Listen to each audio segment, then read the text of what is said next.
സുഹൃത്തുക്കളെ, അപ്പോൾ ശിരൂരിലെ രക്ഷാപ്രവർത്തനത്തെക്കുറിച്ചും അതിനെ തുടർന്ന് അവിടെ കണ്ട ചില കാഴ്ചകളെക്കുറിച്ചും ഒരു പൊതുസമൂഹം എന്ന നിലയിൽ നമ്മൾ എങ്ങനെയാണ് ഇതിനോടൊക്കെ പ്രതികരിക്കേണ്ടത് എന്നതിനെക്കുറിച്ചുമൊക്കെയുള്ള മാധ്യമങ്ങൾ നടത്തിയ ഇടപെടൽ ഇതെല്ലാം കൂടി പരിശോധിച്ചുകൊണ്ടുള്ള ഒരു വീഡിയോ ആണ് നമ്മളിപ്പോൾ ചെയ്യുന്നത്. ഒരുപക്ഷെ നിങ്ങൾ ഇതുവരെ കണ്ടിട്ടില്ലാത്ത രീതിയിൽ സാധാരണ ചിത്രങ്ങളൊക്കെ ഉൾപ്പെടുത്തിക്കൊണ്ടാണ് നമ്മൾ വീഡിയോ ചെയ്യാറുള്ളത്. ഇത് ഒരല്പം വൈകുന്നേരങ്ങളിലും രാവിലെയൊക്കെ നടക്കാറുണ്ട്. അത്തരം വീഡിയോകൾ നടക്കുന്ന സമയത്തെ വീഡിയോകളൊക്കെ നടക്കുന്ന സ്ഥലത്തിൻ്റെ വീഡിയോ ഒക്കെ എടുത്തുകൊണ്ട് ഒരു വീഡിയോ ഉണ്ടാക്കാം. അവിടെ രാഷ്ട്രീയം പറയാം, അതിൻ്റെ അവലോകനം നടത്താം എന്നാണ് വിചാരിക്കുന്നത്. ചിലപ്പോൾ ഇങ്ങനെ തന്നെ തുടർന്നേക്കാം, അല്ലെങ്കിൽ വീണ്ടും പഴയ പോലെ ഫോട്ടോ ഉൾപ്പെടുത്തിക്കൊണ്ടുള്ള വീഡിയോ ആയിരിക്കും ഇനി തുടർന്നുണ്ടാകുക. എന്തായാലും നിങ്ങളുടെ അഭിപ്രായം എന്ത് ഇങ്ങനെ വീഡിയോ ചെയ്യുന്നതിനെക്കുറിച്ച് എന്നുകൂടി പറയുക. ചിലപ്പോൾ ആളുകളുടെ ശ്രദ്ധ പോകാനൊക്കെ, കാഴ്ചകളിലേക്ക് ശ്രദ്ധ പോകാനൊക്കെയുള്ള സാധ്യതയുണ്ട്. അതെല്ലാം കൂടി പരിഗണിച്ചുകൊണ്ട് ആദ്യം ഇങ്ങനെ ചെയ്യുന്നു, വേണമെങ്കിൽ നമുക്ക് തിരുത്താം. അപ്പോൾ വിഷയത്തിലേക്ക് കടക്കുമ്പോൾ ശിരൂരിലെ ദുരന്തത്തിൽ നമ്മൾ നേരത്തെ തന്നെ വീഡിയോ ചെയ്തതാണ്. അവിടെ കർണാടക സർക്കാരിൻ്റെ ഭാഗത്ത് നിന്ന് തുടക്കത്തിലുണ്ടായ വീഴ്ചകളെക്കുറിച്ചും കേരള മന്ത്രിമാർ അവിടേക്ക് എത്താത്തതിനെക്കുറിച്ചും ഒക്കെ നമ്മൾ പരാമർശിച്ചുകൊണ്ട് ഇതിൻ്റെ എല്ലാം രാഷ്ട്രീയം നമ്മൾ കൃത്യമായി ചർച്ച ചെയ്തതാണ്. തീർച്ചയായും കർണാടക സർക്കാരിന് വലിയ വീഴ്ചയുണ്ട് എന്ന കാര്യത്തിൽ യാതൊരു സംശയവുമില്ല. കേരള സർക്കാർ ഇടപെട്ടു എന്നുള്ളതിനപ്പുറത്തേക്ക് കേരളത്തിലെ മാധ്യമങ്ങൾ ഈ വാർത്ത നൽകിയതിന് ശേഷമാണ് ഇതിലെന്തെങ്കിലും തരത്തിലൊരു ഇടപെടൽ ആദ്യം കേരളത്തിൻ്റെ ഭാഗത്തു നിന്ന് പോലും ഉണ്ടായത് എന്ന് തന്നെ പറയേണ്ടി വരും. പിന്നീട് കർണാടക സർക്കാരിലേക്ക് ചെല്ലുമ്പോൾ അവർ കാണിച്ച അലംഭാവത്തെക്കുറിച്ച് നമ്മൾ വിശദമായി പരാമർശിച്ചതാണ്. പക്ഷേ അതിനെക്കുറിച്ച് ഇനി വീണ്ടും പറയുന്നില്ല. എന്തായാലും ഇങ്ങനെയൊരു മാധ്യമ ഇടപെടൽ ഉണ്ടായതോടെ മാധ്യമങ്ങൾ ഒരുപാട് വിമർശിക്കുന്നുണ്ട്. പല റിപ്പോർട്ടർമാരുടെയും പ്രകടനങ്ങളെക്കുറിച്ച് പല പരാമർശങ്ങളും അഭിപ്രായ ഭിന്നതകളും ഉണ്ട്. പക്ഷേ ആ പ്രതികൂല കാലാവസ്ഥയിൽ നിന്നുകൊണ്ട് അവിടെ പണിയെടുത്ത മുഴുവൻ മാധ്യമ സുഹൃത്തുക്കൾക്കും വലിയ അഭിനന്ദനം തന്നെ പറയുകയാണ്. കാരണം ഇത്രയും വലിയൊരു ഡെഡിക്കേഷൻ അവിടെ നിങ്ങൾ കാട്ടിയിരുന്നില്ല എങ്കിൽ ഇത്രയൊരു ഗുണം, അതാ പറയുക, ഈ കണ്ണിമ വെട്ടാതെ കർണാടക സർക്കാരിനെയും അതിൻ്റെ ഭരണകൂടങ്ങളെയും പോലും ചലിപ്പിക്കാൻ നമുക്ക് കഴിയുമായിരുന്നില്ല. അതിനുമപ്പുറത്തേക്ക് ഇത്തരം ദുരന്ത സ്ഥലങ്ങളിൽ മാധ്യമങ്ങളും ഒക്കെ പാലിക്കേണ്ട ചില മര്യാദകൾ, അല്ലെങ്കിൽ ചില ജാഗ്രതകൾ, മര്യാദ എന്ന് പറയുന്നില്ല, ജാഗ്രത കൂടി പറയണം തോന്നുകയാണ്. നമുക്കറിയാം, ഈ ദുരന്തമുണ്ടായതിന് തൊട്ടു പിന്നാലെ ആദ്യ പ്രതികരണങ്ങൾ നടത്തിയതിൽ ലോറിയുടെ ഉടമയായ മനാഫും ഒപ്പം തന്നെ ഉത്തരാഖണ്ഡിലൊക്കെ രക്ഷാപ്രവർത്തനം നടത്തിയെന്ന് പറയുന്നത് രഞ്ജിത്ത് ഇസ്രായേലും ഒക്കെ ഉണ്ടായിരുന്നു. മുക്കത്ത് നിന്നും കോഴിക്കോടിൻ്റെ വിവിധ ഭാഗങ്ങളിൽ നിന്നും പല ടീമുകൾ അവിടേക്ക് എത്തിയിരുന്നു. അപ്പോൾ അവരെ പിടിച്ചടിച്ചു, തള്ളി എന്നൊക്കെ പറഞ്ഞിട്ട് പല വാർത്തകളും മാധ്യമങ്ങൾ കൊടുത്തിരുന്നു. പിന്നീട് ഇവരുടെയൊക്കെ കണ്ടൻ്റാണ്, ഇവരെ ആ പുഴയിൽ ഇറക്കി പരിശോധിപ്പിക്കുന്നില്ല, അല്ലെങ്കിൽ രക്ഷാപ്രവർത്തന സ്ഥലത്തേക്ക് കടത്തിവിടുന്നില്ല എന്നൊക്കെയായിരുന്നു ഇവരുടെ പരാതികൾ. അതെല്ലാം മാധ്യമങ്ങൾ വലിയ ബ്രേക്കിംഗ് ന്യൂസാക്കി കൊടുക്കുന്ന കാഴ്ചയും നമ്മൾ കണ്ടതാണ്. അതിന് പിന്നാലെ ഏറ്റവും പ്രധാനപ്പെട്ടതായി വന്ന മറ്റൊരു കാര്യം, ഈയൊരു ഇവരെ മാത്രം കോൺസെൻട്രേറ്റ് ചെയ്തുകൊണ്ട് മാധ്യമങ്ങൾ വാർത്ത കൊടുക്കുകയും വാർത്തകളുടെ സോഴ്സായി മാറുകയും ചെയ്യുന്ന കാഴ്ചയാണ് കണ്ടത്. തൊട്ടു പിന്നാലെ ഈ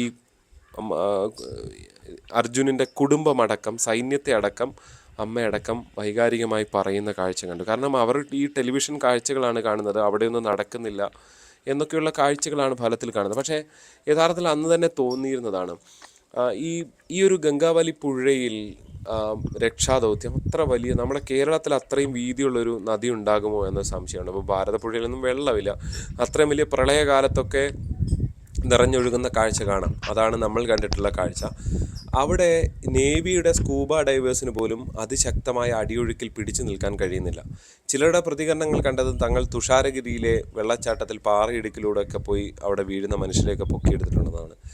അതൊക്കെ മാധ്യമങ്ങൾ പ്രസിദ്ധീകരിക്കുകയും ചെയ്തു എന്നുള്ളതാണ്. യഥാർത്ഥത്തിൽ എത്ര നിസ്സാരമായാണ് മാധ്യമങ്ങൾ ഈ വിഷയത്തെ ഇത്തരം ആളുകളുടെ പ്രതികരണങ്ങൾ കൊടുത്തത് എന്നുള്ളതാണ് ഏറ്റവും സങ്കടപ്പെടുത്തുന്ന, നിരാശപ്പെടുത്തുന്ന ഒന്ന്.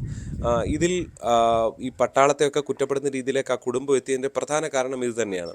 മനാഫ് എന്ന് പറഞ്ഞ ആൾ എൻ്റെ ഒരു സഹോദരനാണ് ഈ ഇതിൽ പെട്ടിരിക്കുന്നത്, അതുകൊണ്ട് അങ്ങനെയാണെന്നൊക്കെ പറഞ്ഞു വരും. പക്ഷേ അദ്ദേഹത്തെ ആ ദിവസം തല്ലി എന്നൊക്കെ പറഞ്ഞ വാർത്ത ഉണ്ടായിരുന്നു. പക്ഷേ അതിൽ വന്ന വീഡിയോയിലൊക്കെ ഇവർ ആക്രോശിക്കുന്നതും ഇവിടെ നിന്ന് മാറ്റാൻ ശ്രമിക്കുന്നതൊക്കെ കണ്ടിരുന്നു. യഥാർത്ഥത്തിൽ ഇവരെ ആരെയും അങ്ങോട്ടേക്ക് കടത്തിവിടേണ്ടവരല്ല എന്നുള്ളതാണ് പിന്നീട് കണ്ട കാഴ്ചകൾ.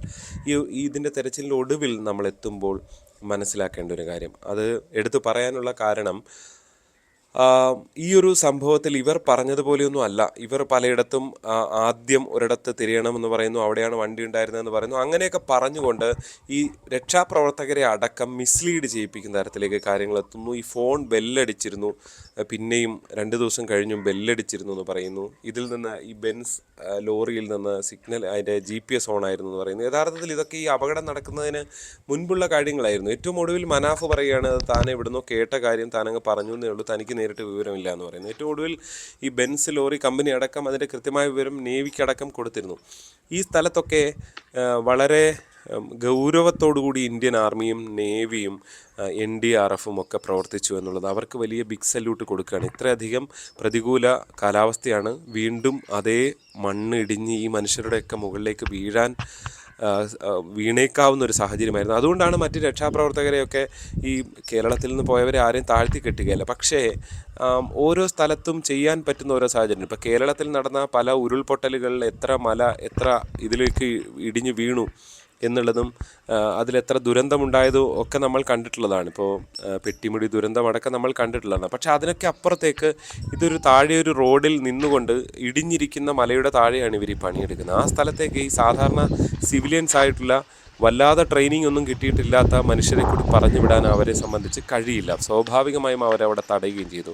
ഫലത്തിൽ ഇവരുടെ പണി കൂടി മുടക്കുന്ന തരത്തിലാണ് ഈ പലരുടെയും പ്രതികരണം. ഇപ്പോൾ രഞ്ജിത്ത് ഇസ്രായേലിനെയും ഒപ്പം തന്നെ ഈ മനാഫിനെതിരെയുമൊക്കെ ആഞ്ഞടിച്ചുകൊണ്ട് സോഷ്യൽ മീഡിയയിൽ പ്രതികരണങ്ങൾ വരുന്നുണ്ട്, നമ്മൾ കണ്ടിട്ടുണ്ട്.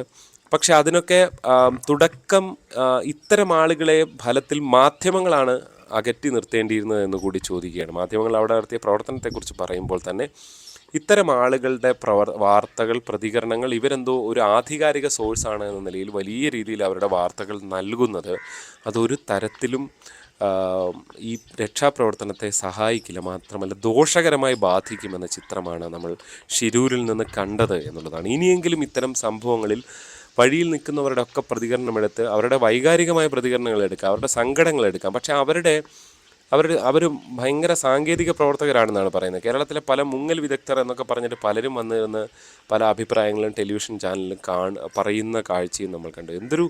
യഥാർത്ഥത്തിൽ എന്തൊരു ദുരന്തമാണ് എന്നുള്ളതാണ് ഇതിൽ അറിയാവുന്നത്. കാരണം അവിടെ ട്രെയിൻഡ് ആയിട്ടുള്ള ആർമിയുടെയും നേവിയാണ് ഈ മുങ്ങൽ വിദഗ്ധരിൽ ഒരുപക്ഷെ ഏറ്റവും മുന്നിൽ നിൽക്കുന്ന മനുഷ്യർ. അവർക്കാണ് എക്യുപ്മെൻറ്റ്സ് ഉള്ളത്. ഇപ്പോൾ എക്യുപ്മെൻറ്റ്സ് അടക്കം അവിടെ എത്താത്തത് ആദ്യ ഘട്ടത്തിലുണ്ടായ വീഴ്ചയെ തുടർന്നാണ്. ആ സ്ഥലത്തെ പിക്ചറിനെ കുറിച്ച് കൃത്യമായി ആർമിക്കടക്കം പറയാത്ത, കൃത്യമായ വിവരം നൽകാത്തതുണ്ടോ. 9-ാം ദിവസമാണ് ഏറ്റവും വലിയ സംവിധാനങ്ങൾ അവിടെ എത്തുകയും നടത്തുക, പരിശോധനകൾ ഉണ്ടാകുകയും ചെയ്തതെന്നുള്ളതാണ്. അത് ആർമിയുടെ കുഴപ്പമാണ് എന്ന് ഇപ്പോൾ കരുതാൻ വയ്യ. എന്തായാലും അവിടെ പണിയെടുത്ത രക്ഷാപ്രവർത്തകർക്കെല്ലാം ബിഗ് സല്യൂട്ട്, അവിടെ പണിയെടുത്ത മാധ്യമപ്രവർത്തകർക്ക് ബിഗ് സല്യൂട്ട്. പക്ഷേ ഇത്തരം ചില ജാഗ്രതകൾ പുതിയ കാലത്തുണ്ടാകണം. കാരണം ഒന്നും അറിയാത്തവർ വരെ വന്നിരുന്ന് എന്തെങ്കിലും അഭിപ്രായം പറയും, അത് ലോകം മുഴുവൻ കണ്ടിരിക്കുകയാണ്. ഒരുപക്ഷെ സമീപകാലത്ത് ഏറ്റവും കൂടുതൽ വാർത്ത മലയാളികൾ കണ്ടിട്ടുള്ള ഒരു സമയം കൂടിയാണ് ഇത്. ഈ സമയത്ത് ഇത്തരം നുഴഞ്ഞുകയറ്റക്കാരെ ഒന്നും അകറ്റി നിർത്താൻ മാധ്യമങ്ങൾ ശ്രമിക്കണം. ഇത്തരം പാഠങ്ങൾ കൂടി ഷിരൂരിൽ നിന്ന് പുറത്തു വരുന്നുണ്ട് എന്ന് തന്നെ പറയേണ്ടി വരും. എന്തായാലും ഈ വിഷയത്തെക്കുറിച്ചുള്ള നിങ്ങളുടെ അഭിപ്രായം എന്താണ്? ഒപ്പം തന്നെ ഈ രീതിയിൽ വീഡിയോ ചെയ്യുന്നതിനെക്കുറിച്ചുള്ള നിങ്ങളുടെ അഭിപ്രായം എന്താണ്? രാഷ്ട്രീയ വിശകലനം കൂടി, നിങ്ങളുടെ അഭിപ്രായങ്ങൾ അത് കമൻറ്റായി രേഖപ്പെടുത്തുക. ചാനൽ സബ്സ്ക്രൈബ് ചെയ്തിട്ടില്ലെങ്കിൽ സബ്സ്ക്രൈബ് ചെയ്യണം, നോട്ടിഫിക്കേഷൻ ബട്ടൺ ഓൺ ചെയ്യണം. മറ്റൊരു വീഡിയോയുമായി ഉടൻ കാണാം. നന്ദി.